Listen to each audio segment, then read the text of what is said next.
COVID-19, make sure you get vaccinated, especially if you are over 60 years of age.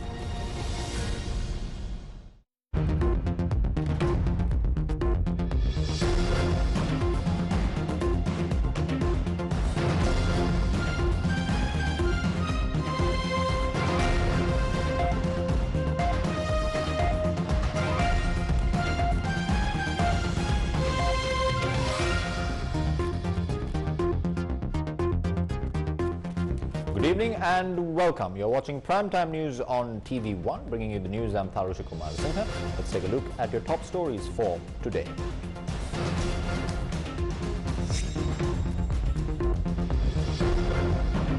Inter-provincial travel still restricted, even after quarantine curfew is lifted tomorrow. New health guidelines issued by the government. Agreement signed to hand over 51% of shares of the West Container Terminal to India's Adani Group of companies. MP Manusha, who revealed details on the NMRA data scam, appears before the CID. Police headquarters expresses its regret for summoning journalists to the CID over the complaint lodged by Minister Bandula Gunawardena. Lieutenant Colonel, who was arrested for the alleged murder of the spouse of the Mattakulia Gram Niladari officer, placed under remand custody. Will there be a fertilizer shortage in the coming Maha season?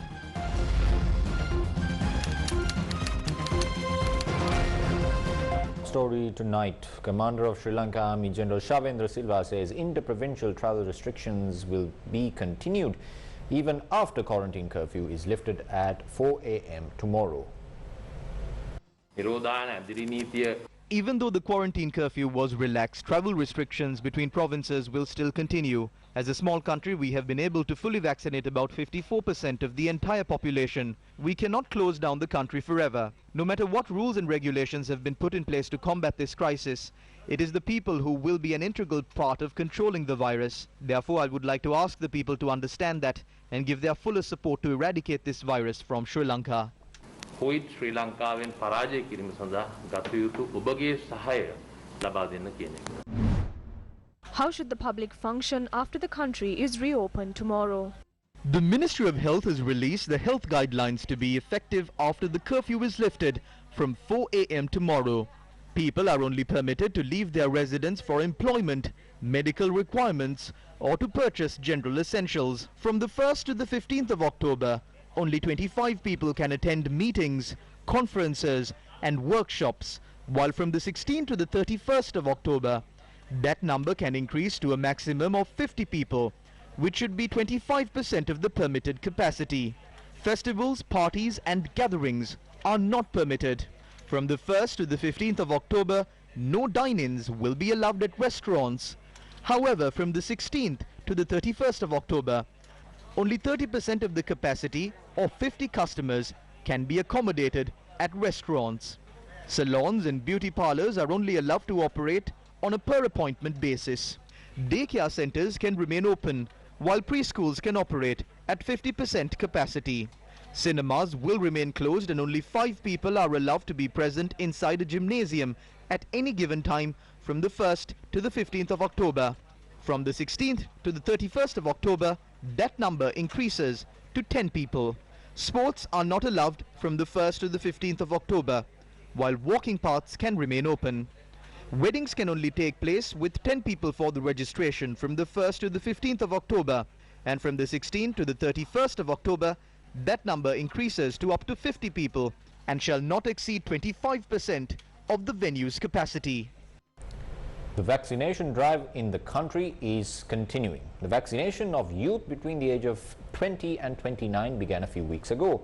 However, health authorities expressed concern over some hesitancy among the youth to receive the vaccine due to false rumors among the society. A total of 50.8% of youth in this age category have received one dose of the vaccine, while 12.8% have been fully vaccinated against COVID-19. According to the Epidemiology Unit of the Ministry of Health, The highest youth population has been vaccinated in the Mullaitivu district, with 79.1% of the youth population vaccinated with one dose and 15.5% being fully vaccinated. The lowest vaccination percentage in this age category is reported from the Ratnapura district, where only 21.4% of the youth population have received one dose of the vaccine and 9% of them have been fully vaccinated. The authorities in Sri Lanka are operating vaccination centers across the island in an attempt to administer the COVID-19 jab to the population of the country. And in line with that move, the government decided to open vaccination centers to the youth of the country aged between 20 to 29 years old. Now, if you take into consideration the statistics of vaccination here in Colombo, in the Colombo district, around 62% of the youth have received only the first dose of their COVID-19 vaccine, while 23.7% have been fully vaccinated against COVID-19. The government is now urging the youth population of Sri Lanka to do their part in curbing the spread of the virus and receive the COVID-19 vaccine as soon as possible. For the News First team, I am Mariam Gunavijaya reporting to you from the Vihara Mahadevi Park Vaccination Centre here in Colombo. A controversy has been stirred when journalists were summoned to appear before the Criminal Investigations Department. Today, the police headquarters responded to this. The police headquarters has issued a statement over the incident where journalists were summoned to the CID to record statements regarding a complaint filed by Minister Bandula Gunawardena. The press release states that this is not the ordinary procedure followed by the Criminal Investigations Department. It adds that when assistance is sought from media institutions with regard to an investigation, they comply with such request, as such journalists are not summoned to the CID. The police headquarters had apologized to the journalists for any inconvenience. The release states that an investigation was called for by the Inspector General of Police to look into the negligent conduct of officers that has damaged the professional reputation of the CID. Minister Bandula Gunawardena had filed a complaint at the CID stating that his reputation was damaged by the reports filed regarding the revelation of the garlic scam uncovered by the Director of the Consumer Affairs Authority before his resignation. Minister of Public Security Sarath Weerasekara says that officers of the CID had disregarded the advice of the Prime Minister and visited media institutions to record statements from journalists. Under the Section 110 of the Penal Code, a police officer can question anyone for their investigations. There is some sort of immunity under the Press Council law, but they can provide information even under that law. This is a complaint we received stating that the reports published on these papers were defamatory. We spoke about this at the cabinet meeting and requested the minister to stop this. Even after that, when officers were advised not to pursue the case, they had gone to the media institutions. This is wrong. That is why I directed the Inspector General of Police to submit a report on the matter immediately. I express my regret for the incident that took place. I have asked for a report on this incident.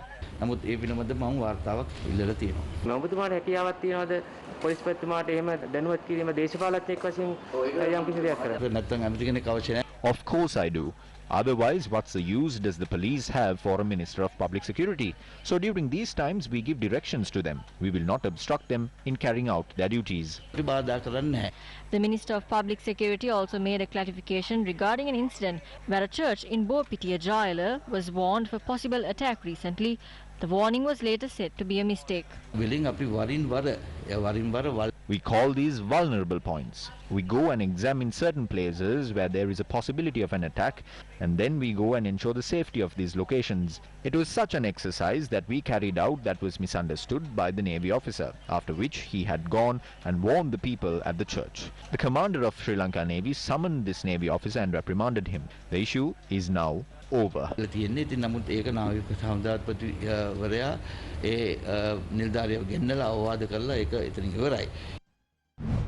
The National Catholic Centre for Social Communication alleges the government, citing that the government is neglecting its duty, exposing the truth behind the 2019 April 21st attacks.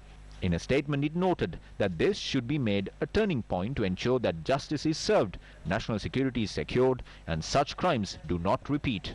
The National Catholic Center for Social Communication says law enforcement is chasing after the civil activists and priests who label the events as conspiracies, while demanding the true perpetrators of the April 21st attacks to be exposed. The statement noted that certain groups are drafting plans to weaken those who call for justice, and the National Catholic Center for Social Communication questions as to why these attempts are being made and at whose request. The National Catholic Center for Social Communication noted that the government has not deployed its forces to track down the real criminals and that they are engaged in disgraceful acts that even anger the general public. The center also says it is concerning if the government is wasting time until the entire country forgets the incident. It is the duty and the responsibility of the Attorney General to implement the recommendations. If the recommendations cannot be implemented, they must clearly say that we are not going to implement these recommendations. They must say we are not going to file cases against them or we are not investigating them. If these things are admitted clearly, then we as the Catholic Church can look into the possibility of filing a case against these people.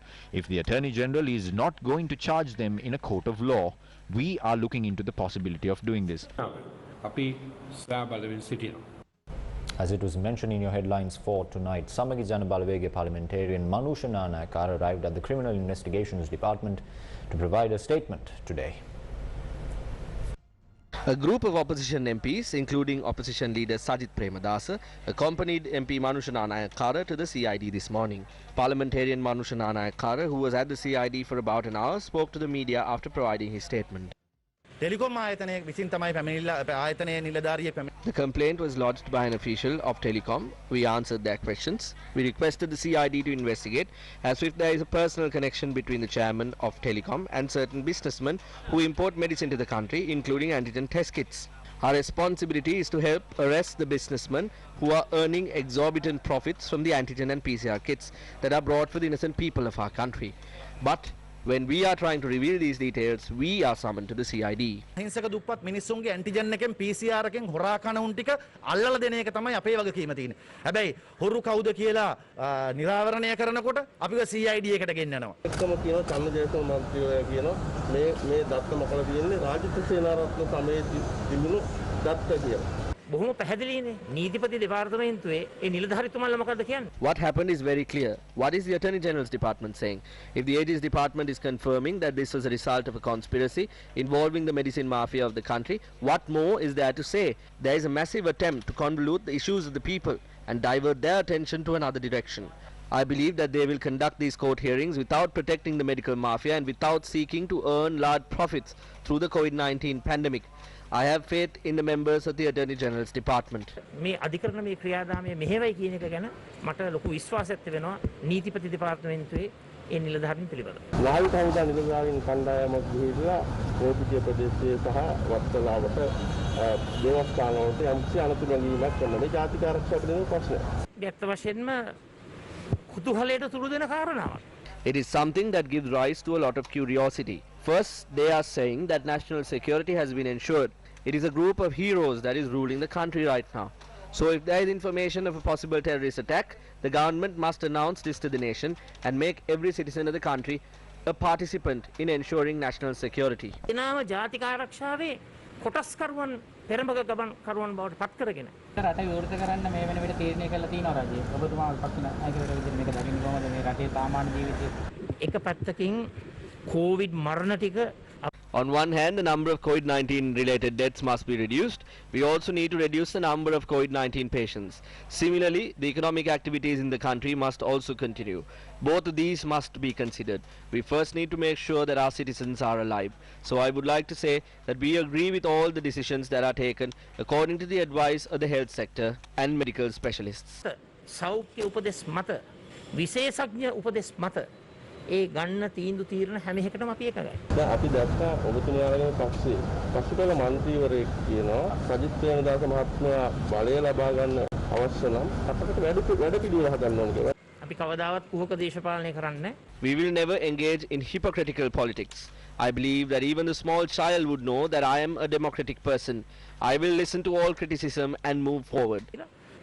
ගමනක් යන්නට අපි සූදානම්. Montessori ළමින්ට තේරෙන දේවල් ඔබතුමාගේ පසුපෙළ මන්ත්‍රීතුමාලාට තේරෙන්නේ නැද්ද? නෑ ඒකේ කිසි ගැටලුවක් නෑ. There is no issue there. We will discuss these matters and solve them internally. අපි විසඳ ගන්නවා. ගැටලුවක් නෑ.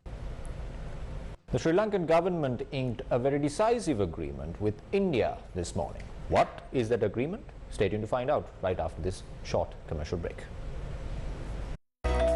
Do your online shopping with Sambole.lk.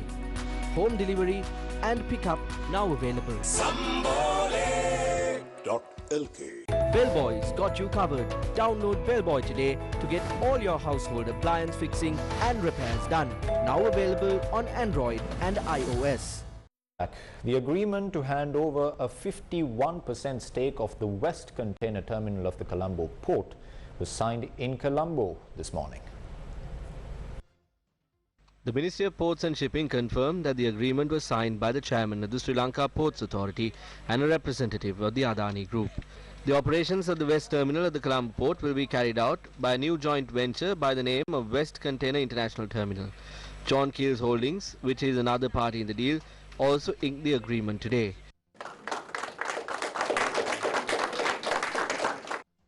Thereby, the shares of the Colombo West Container Terminal have been distributed among the three parties, with the Indian Adani Group getting 51% of the shares, John Keel's Holdings getting 34% of the shares, and the Ports Authority getting 15% in the venture.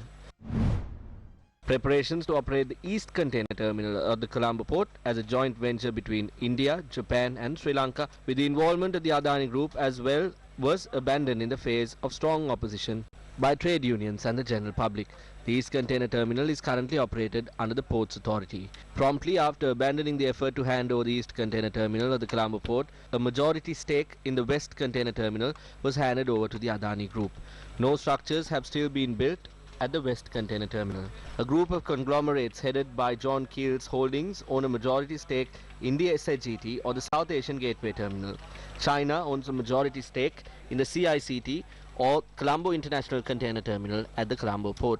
China owns a majority of the port city. An American company owns a stake in the Kerala-Pittiya power plant located in Kerala-Pittiya and will be constructing an LNG terminal in close proximity to the port in the future.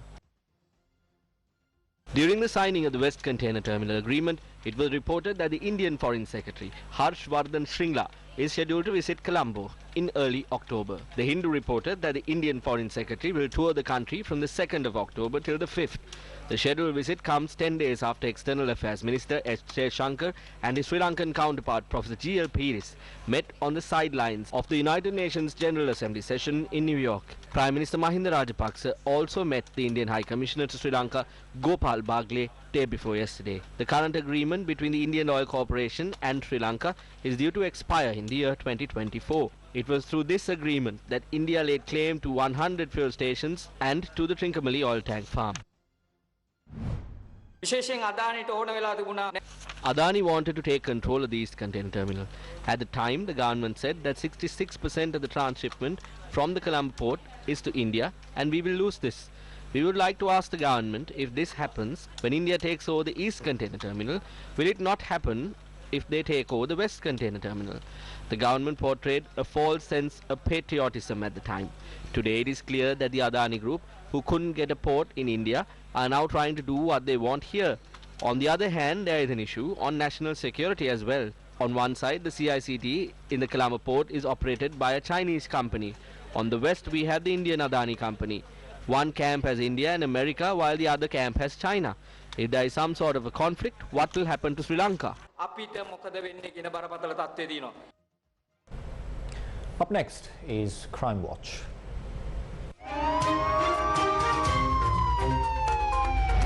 Crime Watch. Lieutenant Colonel Samantha Tilakaratna, who is the commanding officer of the Mattakuli Army camp, was arrested as a suspect for a murder and remanded until tomorrow. He was arrested over the murder of the husband of a Gramanilidari officer in Mattakulia and was produced before the Colombo Additional Magistrate. The Mattakulia police told court that afternoon that evidence has come to light suggesting that the Lieutenant Colonel had orchestrated the murder. 13 soldiers from the Mattakuli Army camp were also arrested and they are currently in remand custody. The victim of the murder was 36-year-old Akila Sampath Ratnasiri, who was the leader of a sports team in Totalanga, Colombo 14. The victim was abducted in an SUV belonging to the Mattakuli army camp, and his body was found on the 20th of September on the shores of Crow Island. Police said he was abducted, strangled, and that the body of the victim was later dumped into the Kalni River from the Sedavatta bridge. Police investigations revealed that the victim's wife had an affair, and that was the motive for the murder. The wife of the victim, who is a Gramanilidari officer, was also arrested and remanded.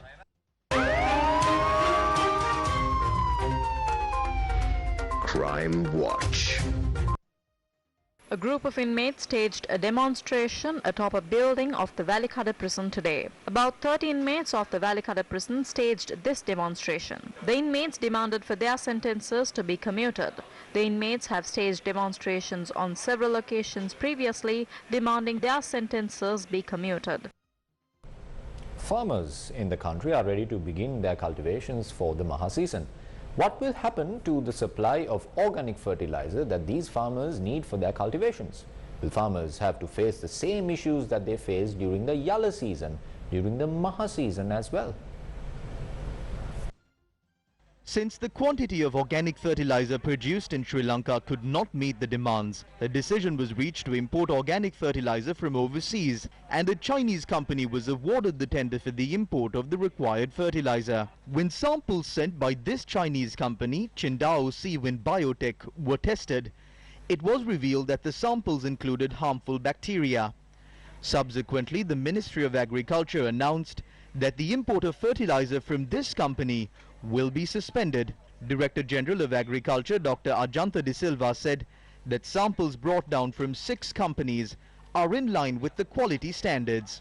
He said that organic fertilizer will be imported from a number of countries whose samples are in line with the quality standards. The Director General of Agriculture said that the companies selected had brought down samples from Australia and India. A majority of the companies that came forward had proposed to import fertilizer from India. However, can authorities assure that farmers will get the fertilizer that they need for the Maha season? Issues faced by farmers were discussed at the season meeting of the Magalla United Farmers Organisation held at the Nikavaratia Divisional Secretariat. Farmers have been advised to prepare the organic fertilizer needed for their fields on their own. Information has been collected at the agrarian centres, and 12,500 rupees will be paid for the preparation of organic fertilizer per hectare. You may remember that before every season, the National Fertilizer Secretariat issues a circular on fertilizer, and that circular contains guidelines. But even now, although this has begun, that circular has not been issued for the Maha season.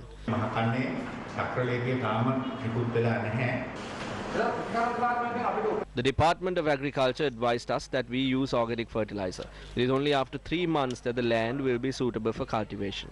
Organic fertilizer was used for about a month or a month and a half now. But even though farmers have filed their applications, not a single one of them have gotten even a kilo of organic fertilizer.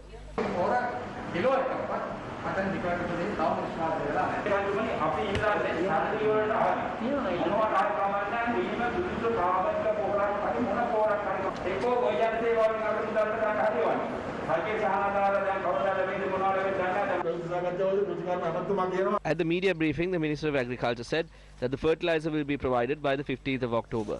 We are hopeful of that. We have taken all the required steps to purchase organic fertilizer as well.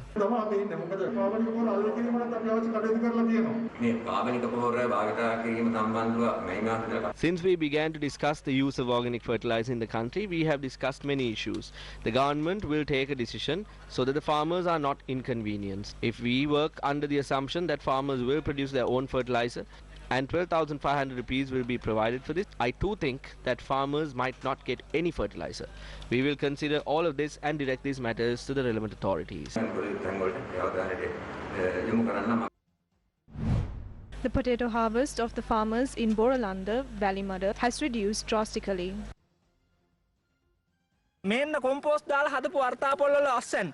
Here is the harvest of the crops we cultivated using compost fertilizer. Last year we got 80 boxes of potatoes from this cultivation. We have not even got 1/4 of that harvest this time. Is the government going to be responsible for this? We would like to question the Minister of Agriculture. You are bringing 100,000 metric tons of rice from overseas. From what country are you bringing that? Are they using only organic fertilizer? These politicians are destroying the cultivations of this country.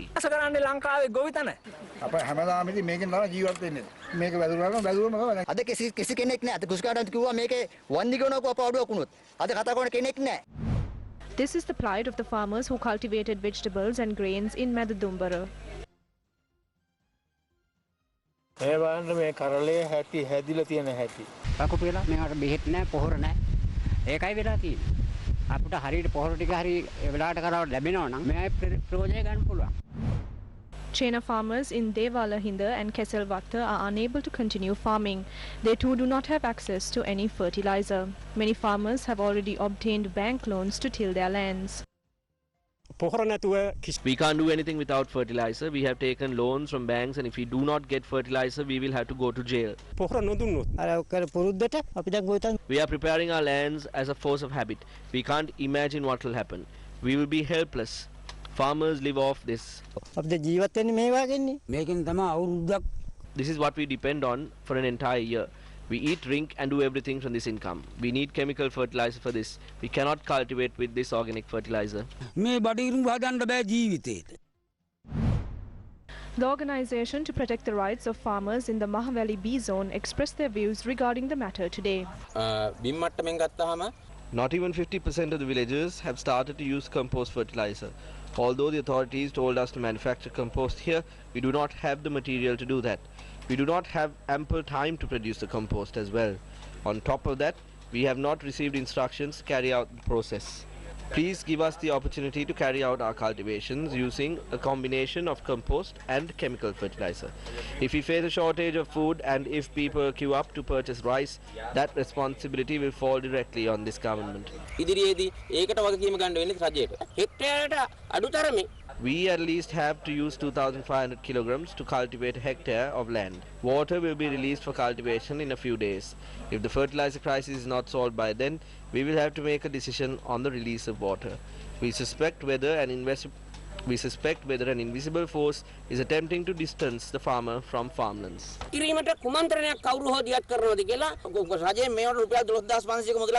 The government is planning to grant 12,500 rupees for this purpose. But to prepare 2,500 kilograms, we need 56,000 rupees. Why is the government trying to deceive the farmers? There is a broad discussion on the prices of rice and paddy. 8 Gazette notifications have been issued to control the price of rice and paddy since this president took office. Now this president has allowed rice mill owners to determine the price of rice the way they want. Dudley Sirisena comes before the media and says these are the new prices of rice and paddy. If the businessman can determine the price of an essential food item like rice, we would like to ask what's the point in having a government like this. We would like to ask the government not to act shamelessly. You are responsible to the people of this country. If you cannot perform your duties, please resign from your positions and go home. If the president cannot serve the people, we would have to say that the president has failed. This has now been proven. අපිට ඇත්තටම කියන්න තියෙන්නේ ජනාධිපතිතුමනි ඔබතුමා fake. දැන් ඒක ඔප්පු වෙලා ඉවරයි. සමාජිකාර වාර්තා විදියට විධායක ජනාධිපති ඩබ්ලි සිරිසේන ජනාධිපතිවරයාගේ යටපේන අමාත්‍යවරු විදියට මොකක්ද වර්තමාන සහල අර්බුදය ගැන ඔබතුමාලට කියන්නේ? සමහරු නම් කියන්නේ බද්දුන් පියා ඩඩ්ලි කියලා ඇල්ල ඩඩ්ලි සේනායක. ඒ කියන්නේ මේ ඩඩ්ලිද නැත්නම් ඩඩ්ලි හිටපු අගමැතිතුමා. සමහර කෙනා දැන් බත් දෙන්නේ ඩඩ්ලි කියලා ඇල්ල. අපි පිළිගන්න ඕන දෙයක්. Some people are saying that Dudley Sirisena is the person giving us rice. During these hard times, a black market was created, so we had to impose a state of emergency. These are all temporary issues. We do not have long-term issues like the central bank bond scam. We state with responsibility that in a few more weeks, we will bring the country to a better place.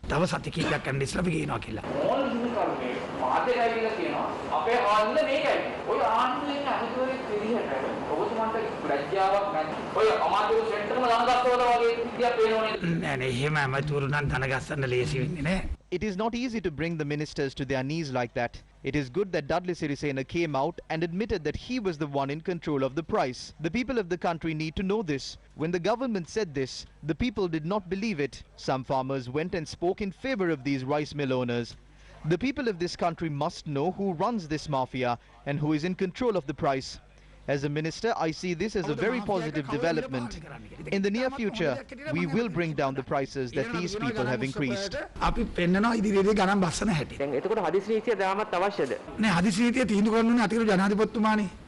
Minister of Highways Johnston Fernando expressed these views at an event held to hand over 45 houses to police officers in place of the houses that were broken down to construct 3 new flyovers. When the East Container Terminal was to be given to India, a massive issue was created. But today we do not have the investors or the dollars we need. The jetty is there much like a stone barrier. The sea waves just bounce off the jetty as there has been no development there. Many people are trying to stop this. The JVP is leading this group. Then the Samakijana Balavege, that is not aware of anything, is also a part of this. These groups in the opposition are trying to stop the flow of investments to the country and to deprive the government of the dollars required for the public to purchase their essentials. This is like squeezing the neck of a person who is gasping for air.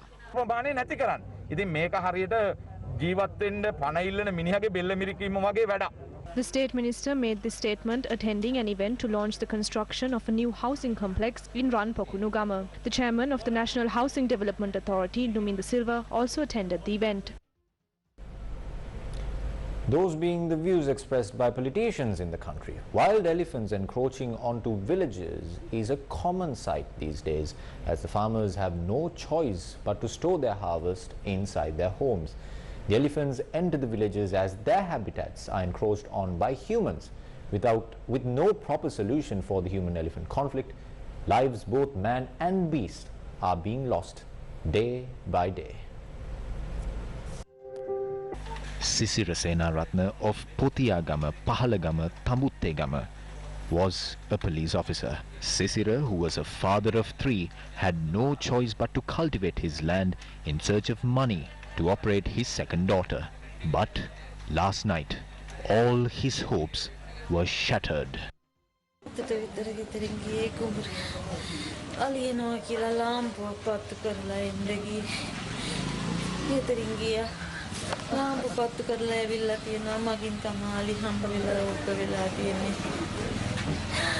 Sisira Senaratne lost his life from the elephant attack. Not only the operation of his daughter is in jeopardy, but his entire family is helpless now.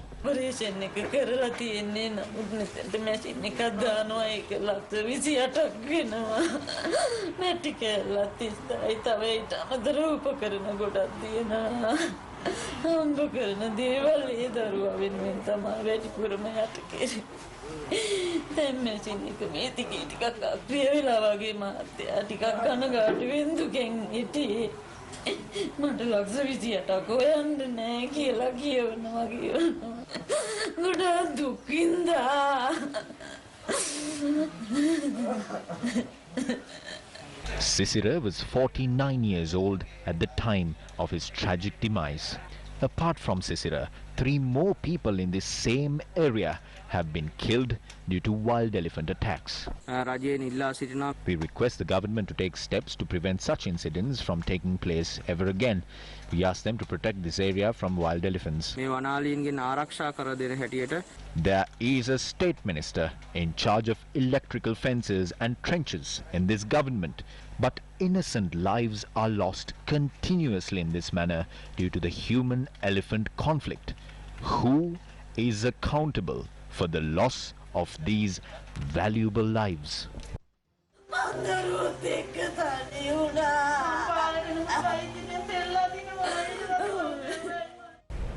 Staying on the same subject, while politicians debate and quarrel over constructing jogging paths, and at a time where development priorities can be seriously questioned, the following report is about a village in the central province whose residents are severely affected due to the lack of development. This scenic Davatagala village is located near the Knuckles Reserve. Though this village is located in a picturesque location, the 30 families that live here do not live a pleasant life. This is the road that they commute on daily. This stretch has 3 bridges and the villagers have to cross all 3 of them to either leave or enter the village. All 3 of them are in a dilapidated state. If someone is to be taken to hospital, they have to be carried as vehicles cannot travel on certain parts of the road. While the elderly face difficulties traveling on this road, the youngsters face problems with education. The children in this village have no school to receive education, at least until the ordinary level. They stop their education midway. Even their homes are in a dilapidated state. The villagers say if they talk to the authorities about the village, they seem to be unaware of the existence of such a village, let alone understand their troubles. They say, however, that their names appear on the voters' list. They lament that their village has not seen a glimpse of development for over a long period. Meanwhile, the all-share price index of the Colombo Stock Exchange recorded an all-time high for the 3rd consecutive day today, after it reached 9,459 basis points.